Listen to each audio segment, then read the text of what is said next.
Hello मेरे प्यारे बच्चों, कैसे हैं आप? आशा करती हूँ आप सभी अच्छे होंगे। तो बच्चों शुरू करते हैं क्लास 7 संस्कृत का अध्याय नंबर 11। हमारे अध्याय का नाम है बच्चों करणीयम, यानी कि किया गया, टू बी डन। स्टार्ट करते हैं।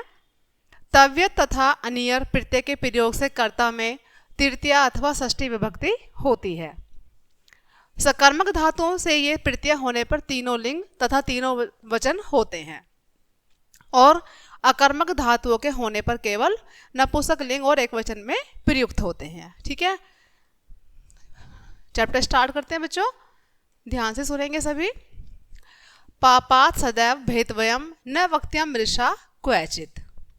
पापा सदैव भेदवयम यानी कि पापात, पाप से सदैव डरना चाहिए, कभी भी पाप नहीं करना चाहिए और पाप से सदैव डरना चाहिए, भेद करना चाहिए। न वक्त्यम, वक्त्यम माने होता है बोलना।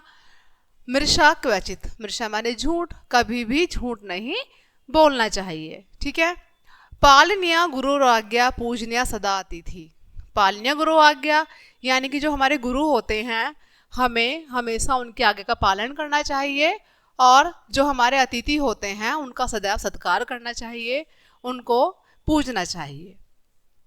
आलस्यम सर्वदा त्याज्यम कार्य पितरोप्रिय सुतः। आलस्य सर्वदा त्याज्यम यानी कि जो आलस होता है हमें हमेशा उसको त्याग देना चाहिए। आलस्य को, अगर हम आलस करते हैं तो हमारे कई कार्य रुक जाते हैं, इसलिए हमें आलस्य को त्याग कर कार्य करना चाहिए।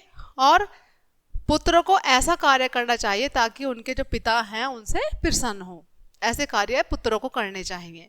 दरिद्राय धनम दयम कीर्त्यम परितम सदा।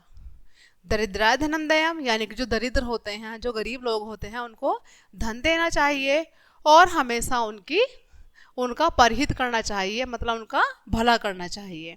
वक्त्यम मधुरम वाक्यम दग्ध्वा कटु भाषिता। वक्त्यम यानी कि हमें बोलना चाहिए कैसा? मधुरम वाक्य, हमें हमेशा मीठे बोल बोलने चाहिए, मधुर वाक्य बोलने चाहिए और कभी भी हमें कटु वचन नहीं बोलने चाहिए किसी को भी, जिससे किसी को आहत हो, किसी का दिल दुखे। पात्यम निर्मलम नीरम स्मरणीय गुरु विजय। पात्यम निर्मलम नीरा स्मरणीय यानी कि हमेशा हमें कैसा जल पीना चाहिए? निर्मल जल पीना चाहिए, साफ स्वच्छ जल पीना चाहिए और स्मरणीय याद रखना चाहिए क्या? जो गुरु के वचन होते हैं, जो हमारे गुरु द्वारा दिए गए वचन होते हैं, जो उनके द्वारा सिखाई गई सीख होती है, हमेशा उसका स्मरण करना चाहिए, याद रखना चाहिए और उनका पालन करना चाहिए। मोचिनियम स्वस्थिलियम सहनियम सता वचय। हमें हमेशा स्थिरता को त्यागना चाहिए और क्या करना चाहिए बच्चों? सहन करना चाहिए। क्या? कि ऐसे वाक्य बोलने चाहिए ताकि हम उसको सहन कर सकें। अगर कोई हमसे बोले तो हम उसको सहन कर सकें। द्रोहण्यम न कस्मित मोहिनीम न चापदी। और कभी भी किसी से द्रोह नहीं करना चाहिए, बैर नहीं करना चाहिए और कभी भी जब बुरा वक्त आता है कभी भी उसमें मोह नहीं करना चाहिए किसी भी चीज़ से। ठीक है बच्चों, तो ये था आज का हमारा लेसन, यही समाप्त होता है बच्चों। आई होप कि सभी को समझ आया होगा। मिलते हैं नेक्स्ट चैप्टर में, तब तक के लिए बाय बाय।